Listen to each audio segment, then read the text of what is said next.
Welcome back, baseball fans, to the 1972 Winter Baseball Classic.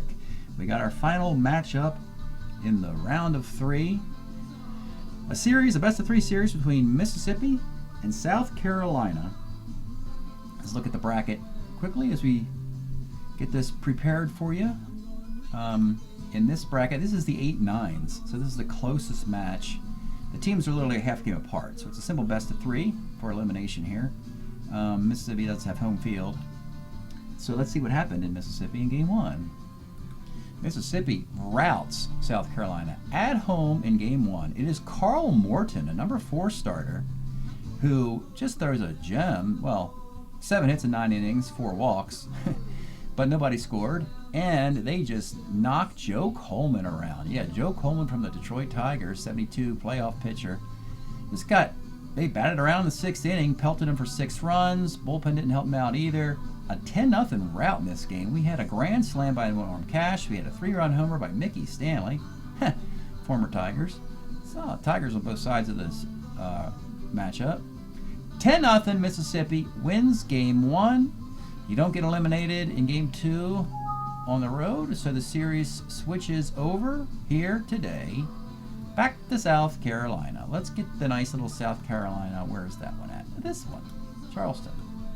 We're playing this game in Charleston, South Carolina. Nice sunny spring day here. There you go. Mississippi at South Carolina. South Carolina has to win this. They won the tournament a year ago. They lose this game. We will not have a repeat winner, which wouldn't be surprising. Very unusual pitching matchup. Mississippi, only Steve, they had to play every day, pretty much, and only Klein could pitch on 3 days rest, so they have to dip into the bullpen. Their number 5 starter is Don Stanhouse, was a Texas Ranger in 1972, was 2-9 with a 3.77 ERA in 105 innings. Later in the decade, he becomes a closer for a Oriole team that goes to the playoffs in 79. He will face South Carolina's Frank Rehberger, who was a Giant in 72, 3-4 with an ERA of 4 in 99 innings, primarily as a starter 7. Stanhouse is a starter 5. That's his mission. And you know what? Mississippi does have a little bit of wiggle room here. Again, they can lose this game and still win the series in a Game 3, which would be back in Mississippi if there is one. So that's the matchup today. Can Mississippi end South Carolina's season today on TV, or do we have to go back to Mississippi and see who gets eliminated? So leading off for Mississippi, it will be Wayne Garrett, 69 is a walk. Boots Day, 2-3, lines are short. Mickey Stanley, 6'11", pitcher X, Rehberger, it's an E14 pitcher. And that's your double play ball. Ike Brown gets a start today at short. Gene Michael, normal shortstop. We want to get some more on base in the game. Ike Brown can do that. 49 rolls to second. Roy White now batting second. 43 bounces to first. X. You got Pepitone there. 2-6. And Felipe Alou in a 3 spot. 1-3. Lines out. Go to the second inning. Norm Cash, big grand slam, pretty much ended Game 1. 2-8, same column. Homer, 1-8, double the rest. It's a 2-base hit for Norm, who had 22 homers in 72.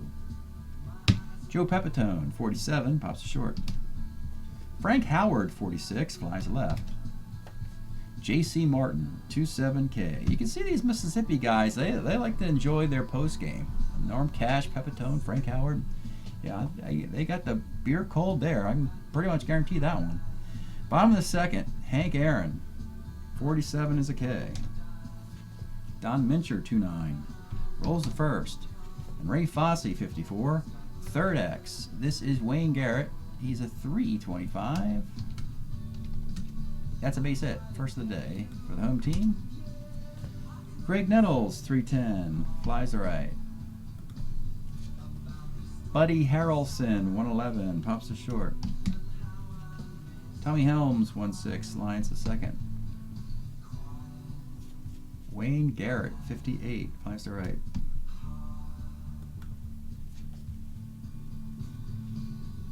Jim LaFay, 2.11, pops to short. Del Unser, 63, short X. We got Harrelson, the 2E22 shortstop. Oh, he gets up a single. See, Note to Mets, don't take the 72, Bud Harrelson, he's not a 1. You've got mail. Hunters at first, D Steeler. The batter will be Ike Brown. 1-4, flies to left, and with 2 outs, it's Roy White, 57. It's a walk. 2 on, 2 outs, chance for South Carolina to break through here. Felipe Alou, 34, misses the column and pops to third. Scoreless into the 4th. Boots Day. 1-5 second. Mickey Stanley, 2-6, pops to second. And Norm Cash, 56, short X. And this is Ike Brown. Now, he's going to be a 40-48 today. But he makes the play. So they survive that defensive play without an error or hit. That's good news for the home team. Bottom of the 4th. Hank Aaron, 56, walks.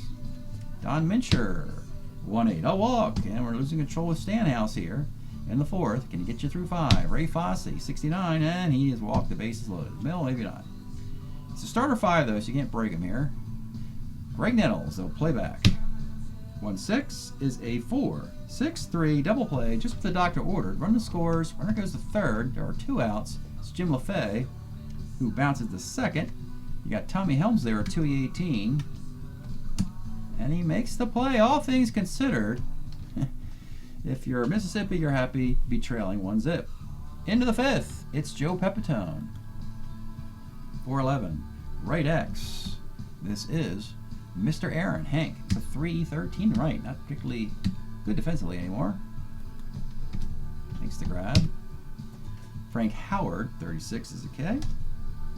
J.C. Martin, 4-11, right X. This is Hank Aaron again. But this time, Hank makes the 2-base error. He got the first one, didn't get that one. Will it cost his team the lead? Bud Harrelson, 1-5, rolls to second base. It does not. Just a 1-0 lead for the home team trying to even the series. Bottom of the 5th. Let's pause a moment for station identification. This is the Shrimp Trawler video channel. Este es el canal de videos de camaroneros. Bottom of the 5th, here we go. It's Del Unser. 67. Off Stanhouse is a base hit. 1-19 gets it. Now you can hook Stanhouse anytime you want here. Again, you're trailing in the game anyway. Ike Brown. 47 is K. Roy White, 55. Second X. You could really use Tommy Helms to help you here. 2-18. But it's a single off of him. That's a really tough break. We've seen hits off of Harrelson and Helms today. 2 World Series winners for their defensive prowess. That's kind of hurt Stanhouse, even though he's only getting up to 1 run via the walk. There's 2 on, 1 out. One more base runner will break Stanhouse and get him out of there. It'll be Felipe Alou. 3-10, single 1-15. He lines out on a 19, and we still have Stanhouse in there. He's running out of gas with 2 outs in a 1-0 game for Hank Aaron. Hank, 64, 1 batter too many. Triple 1-7 off the Stanhouse card. He's at third base, and that will do it. 1 batter too many. He's trying to hold this thing together. Stanhouse goes 4 2/3 and gives up the 3 runs. Is responsible at Aaron at first base. They're going to go to a lefty in the pen. It'll be Mark Schaefer coming trotting out of the Mississippi pen. Down 3-0. Mincher, left-handed hitting first baseman. Let's see here. You also have the ability for Mr. Alou to play first base. And they'll do that. They'll do that. And let's get Andy Etchebarren in the batter's box here. See if we can get this, score this runner from third. Andy Etchebarren will bat for Don Mincher here. The runner at third and 2 outs, and here's the pitch. 2-6, it is a ground ball to short. So he'll be the DH. You still have Fosse catching, and then you have the new first baseman will be Felipe Alou. Okay. 3-14. Mincher was a 3-10. 3-0 shutout for Frank Rehberger. Can he match Carl Morton if they were shut out in game 1 for the opposition? Into the 6th, it's Tommy Helms. And actually his fielding did hurt his team, unlike Harrelson. 4-11. Left X. This is Roy White, a 2-2. He makes the grab. Wayne Garrett. 69 is a walk. Boots of Day. 67 is a double with a 4 base hit. No, it's a double. Second and third, 1 out. Mickey Stanley going to play back in the big 3-0 lead. 47's a strikeout. Big moment here for Norm Cash. Your tie run with 2 outs. The pitch to Norm Cash. 64 off of Rehberger. That is gone! Off of Rehberger's card. Could not get the final out. It's very similar to what happened here. The Stanhouse couldn't get that big out. And suddenly this game is tied. A 2-out, 3-run homer here in South Carolina. All tied up. Rehberger's a starter 7. He'll continue. Joe Pepitone, 2-3, lines to short. Well, new baseball here. I don't know how long you go with Mark Schaefer. He's pretty bad. He's not going to chase any of the left-handers except possibly Del Unser. You've got a no decision right now, but the thing is, Stanhouse is your number 5 starter. All you got left in the bullpen is Mike Strahler and Mel Queen. The highlight of this team is its starting pitching. Steve Klein, Nelson Briles, Mike Caldwell. So I think you're just going to have to just cross your fingers and see what happens here in this wiggle room game. So they'll let Mark Schaefer continue. He'll face Ray Fosse. 48 is going to be a base hit. A lefty now, Greg Nettles. 2-7 is a pop to third. Jim LaFay. It's hard to get any of these guys out of the lineup against Mark Schaefer, who's a pretty lousy left-handed pitcher. So these guys are going to continue to swing away. Jim LaFay. 56 is a walk. 2 on, 1 out for Del Unser. In a tied game, he's your center fielder. Do you have another center fielder? I don't know. And you've just pinched hit for Mincher already. I think Unser bats here. First and second with 1 out against the lefty. 1-9 is a sky to center. And with 2 outs, it's Ike Brown. You're thinking, worst case scenario, you probably walk the guy anyway and then go to get somebody to face Roy White. So they'll pitch to Ike Brown with 2 on and 2 outs. Here's the pitch. 3-6. Yeah, you did walk him. That breaks him. And that concludes his outing. He pitches an inning, all told. Is responsible for the 3 batters. It's a 3-3 game. The bases are loaded with 2 outs. Schaefer is maxed out his usefulness, and now we're getting into the very skinny part of Mississippi's bullpen today. We have to go Mike Strahler or Mel Queen. It'll be Strahler. Comes on in the 6th, trying to get the final out and keep this a 3-3 affair. He will face Roy White. Bases loaded, 2 outs. Roy White versus Mike Strahler, and here is the pitch. 68 is a liner to second base, and South Carolina cannot capitalize on this bad pitching of Mississippi. As we go to the 7th, now Rehberger is pitching really well. Comparing the 2 lineups, you know, South Carolina has dipped in 4th time around. Mississippi is still trying to finish. There's 6 batters behind in this one, even though the game's tied. So Rehberger continues in the top of the 7th and faces Frank Howard. 65, triple 1 and 2 is a double. No big threat to run and score on a hit here. So J.C. Martin's the batter. 4-4, third X. You got Greg Nettles there. 2 third baseman makes the play. Runner holds. Bud Harrelson, 4-12, lines to second base. And with 2 outs, Tommy Helms. 1-6, lines to second base. Rehberger strands the runner. It is 3-3. Stretch time here in South Carolina. We are enjoying this fine LP by the Go-Betweens. 16 Lover's Lane from 1988. Love Goes On, Quiet Heart, my goodness. Streets of Your Town, these are all MTV airplay material back in the day. Was There Anything I Could Do? Die for Your Memory. Boy, what a great LP. I think they're from Australia, actually. Maybe New Zealand, I don't know. Go-Betweens, 1988 LP, good stuff there. Okay, back to the game. Bottom of the 7th, Mike Strahler will continue as he's a relief 4. And so we'll see what happens. Who knows? These guys might start throwing goose eggs. Highly doubtful, but Felipe Alou, 5'11", is second X.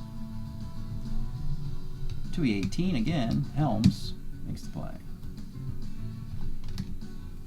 Hank Aaron, 1-2, walks. Etchebarren. 1-6 Ks, and with 2 outs, it is Ray Fosse. 35 center field, Mike Strehler. A nice inning in the 3rd thus far, and a 3-3 tie. We go to the 8th. Now Reberg can continue. That bullpen, Griffin and Acosta, Scarce the lefty, and Fred Beans the closer. 3-3, Reberger's pitched pretty darn well. 1 swing is all the damage has been on. So we'll go to the 8th. It'll be Wayne Garrett. 1-2, pitcher. Boots of Day, 37. Single on a 10, gets it. Good base runner, not good base stealer. Mickey Stanley. 66, they're hitting the column. They found the 6th column of Reberger. Double 1 of 5, single not dot. You got runners in the corners. You're about to break this guy. It's Norm Cash Pepitone. I think you gotta call it a day and get a lefty in there. They are going to do that. They got 2 lefties who don't lead the game normally, Norm Cash and Joe Pepitone. So Max Scarce is going to come on in the 8th inning with runners in the corners and 1 out, and the infield will certainly bring it up to keep this game tied. Scarce in the 8th. He, or Scarce, however you want to pronounce that, spell that. 1-2, 3.41 ERA for your 72 Phillies in 37 innings. Gives up a lot of homers. Norm Cash, at this point of Norm's career, he's not particularly good against lefties. However, it's just so painful to think you would take him out of the game because a lefty comes in. But frankly, that's sort of, he's not very good, and he's got homer, 7 out, single out. He's got nothing versus lefties to speak of. So I think what they're going to do is they're going to go Ron Hunt, the on-base machine. See if he can draw a walk here maybe and really make this game a mess. Ron Hunt will pinch hit, the hit-by-pitch machine, on-base machine from the Giants and Expos. Pinch hitter here. Runners in the corners, 1 out, a right-handed batter. Here's the pitch to Ron Hunt. 2-10, draws the walk. Oh my goodness. Bases are loaded, 1 out for Max Scarce. And it's Joe Pepitone. Now he is better than Cash against lefties, as he had 8 homers and 200 at-bats, 262 average for your Cubs. He will swing away here with the infield. You're going to play it. Let's look at the card. I don't want to bring the infield up because I don't see any ground ball Bs on it, or maybe there's 1. They're going to play it back. They want a double play. None of that infield up nonsense with rolling the plus. So they're going to play it back. They want a double play, and it'll be Joe Pepitone here against Max Scarce. Here's the pitch. 43. Pitcher X. This could be a double play. Scarce's an E0 it is. So, very simply, my E0 home pitchers, home field advantage, don't roll. It's an automatic GBA. So that's what I do with my E0 pitchers who are at home to give them a huge advantage. Road E0s, I will roll the dice for a possible single or ground ball C. So that strategically ends the inning for the home team. We still got a 3-3 game here, as Strehler will work into his 3rd inning of relief and face Greg Nettles. 111's hit by the pitch. You got Jim LaFay. 67, skies the left. Del Unser. 38, grounds to short A. Mike Strehler now has gone 2 1/3 innings. He's a relief 4. And then you have Mel Queen to close it out if that's the situation. 9th inning. Scarce the lefty. Let's consider any more lefties that might come out of the lineup. J.C. Martin, Wayne Garrett, Boots Day. So they're going to leave him in there. He's a relief 2. You still have Fred Bean available. They will face the dangerous Frank Howard leading off in the 9th.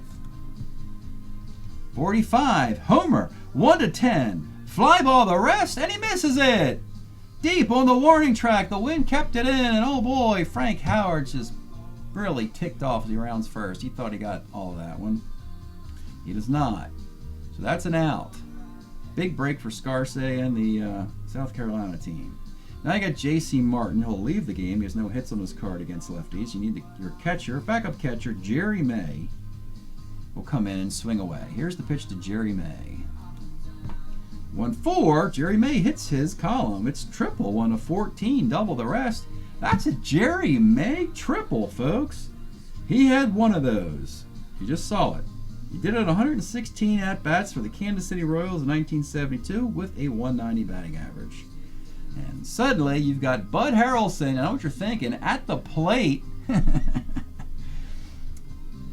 Do we squeeze this guy in? Oh, for Pete's sakes. Bud's pretty bad. Actually, he's good against lefties. I don't like to squeeze with... I prefer to do it with first and third, so I can at least fail and get a guy at second. So I am going to swing away with the infield up. How about that? Bud Harrelson. The infield comes up, and here's the pitch. 66 is a strikeout. No sac fly in that column. The squeeze would have been good. Look at that, a 3. So there you go, folks. Should have squoze. No squozing. And no guts, no glory. And there you go. 2 outs now. Runner still at third. You got Tommy Helms looking for a base hit to give his team the lead. 1-8, Tommy Helms with 2 outs. Triple, 1-3. That is a base hit to give his team the lead, 4-3 in the 9th. Now it's back up top to Wayne Garrett. Hunt can take over at third. You can pitch hit for Garrett with Ed Spezia, and they will. And with the runner at first, Spezia actually has power versus righties, not against lefties, so he'll pitch to him. 3-6 is a double to left field. That's not what you wanted to do. Helms from first base. He's a 12 runner. 13-14 against the Roy White +3 arm. He has to run. He will score. That is a huge mistake for Max Garcia, allowing the pinch hitter Spezia a double. Like I said, he has no power on his card, no homers, but he does have a double, and that scored the runner from first off a bad left fielder's throwing arm.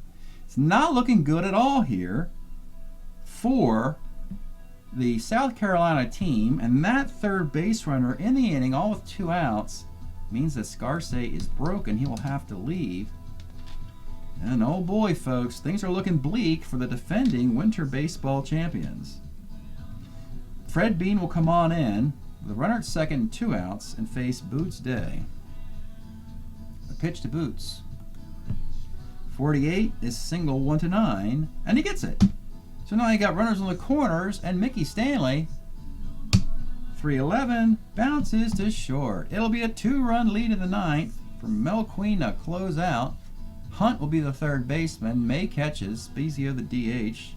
Nobody left on the Mississippi bench. Strahler's day will be done at 2 1/3 innings, and Mel Queen's like the last guy in the bullpen. He's a relief 3, so with a 2-run lead, practically, you need to give up, 1 run or less, or 3 runs, so as not to go into extras. So here we are, 5-3 game, and it'll be the top of the lineup against Mel Queen. You have the lefty Gene Michael on the bench, but again, Gene Michael is on the bench because he hit 233. Mel Queen does allow a lot of base runners to lefties, but Mike Brown gets on a lot. I'm trying to think of where the lefty would come on in this inning for Echeverren. That's where it would be. So we'll save it for that. All right, if we get down to Echeverren, we can't hit righties very well. We'll go to Gene Michael because Queen isn't coming out of the game. Mel Queen coming in to close this thing out. He was Colorado's closer a year ago. He was a California Angel, had a good 70 and 71, but in 72, only 31 innings with a 4.35 ERA. Still gets righties out, kind of, sort of. Walks too many guys. Asked to get a save and keep South Carolina alive. Here we go. Bottom of the 9th. 2-run lead, 5-3. Trying to get a 2-game sweep. Here is Ike Brown. 1-4, flies to left field. Now you got Roy White. 65, struck him out, and with 2 outs. South Carolina's tournament is in the hands now of Philippe Alou. If he reaches, Hank Aaron could tie the game with a homer. The pitch to Philippe Alou. Same 65, a roller to second C, and South Carolina loses at home 5-3 to Mississippi. And frankly, they had a gift hit here off of Tommy Helms, a gift hit there. They got a 2-out triple there. Left a ton of guys on off of a very weak bullpen of, Stanhouse, Schaefer, Strahler, and Queen could do nothing with it. And their own bullpen imploded in the 8th and 9th innings. My goodness, folks. Tough loss there for the defending champs. There will not be a repeat team. South Carolina is gone. We'll close out the video with a look at their 20 players. So stay tuned for that. Thanks for checking this out. All right, folks, here's the South Carolina 20-player elimination. We begin, of course, with we have 4 players who have a future card, including Gene Michael, Dell Unser, better batting average from the future. Scarce's ERA is below 3. Here it's above. Fred Bean's got an ERA below 2 with the Yankees. I think it's in 73. So we don't need to consider those. But we do have 9 keepers here. Etchebarren, this is not a good card for him. I think he's got a better year in 75. Ray Fosse, he's a -3 arm catcher with this card. He's still with Cleveland. Not sure we want to send him to Oakland when they have Gene Tennis, Dave Duncan, and plus the Indians can certainly use him. Ike Brown's a fun utility player card. He always had a ton of walks and a ton of availability. He's on an expansion team. We think this card will continue. Greg Nettles, believe it or not, his defense slips to 3 in 73 and 4. So eventually he should be a 1 when he goes to the Yankees by 76 and beyond. Here he's a 2, so you might stick with this card. Plus, in 76, he leads the American League in home runs.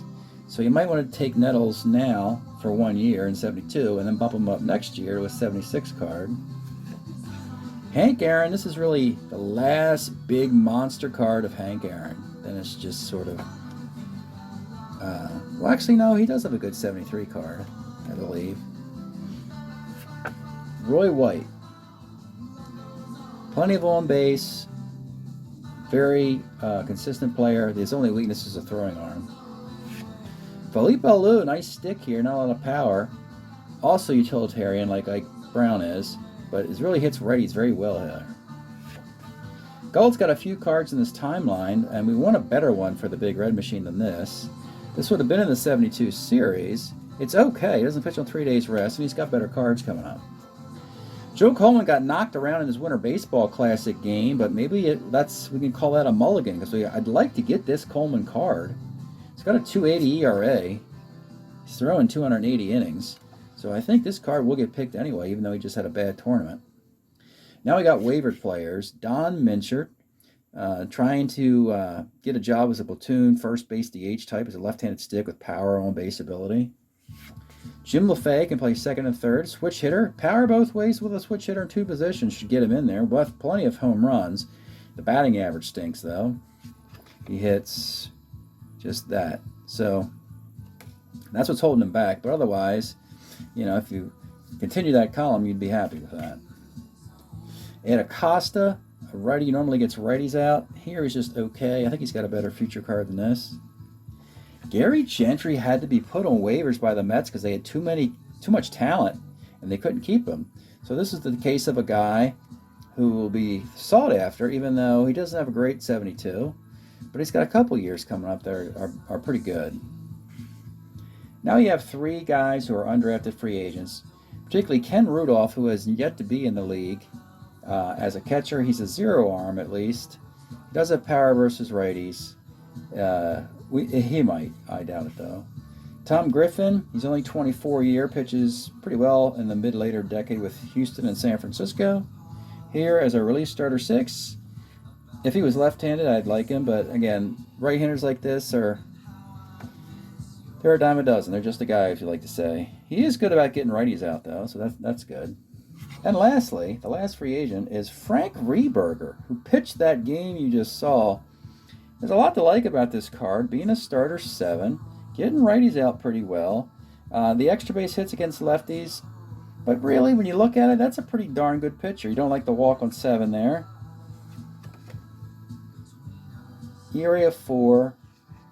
Yeah, too many extra base hits and walks could doom you, but as a starter 7, certainly could be a number 4 starter for somebody. And he used to be in the league, I think, with a 69 card, so maybe after a couple years off, he makes a comeback. So that's it for The South Carolina Merrimacs, break it up for them. They won this tournament a year ago, just cannot follow it up a second year, and playing out of Charleston. So go paint some houses pink and orange, and we'll talk to you later. Have a good one, folks. We'll see you next time.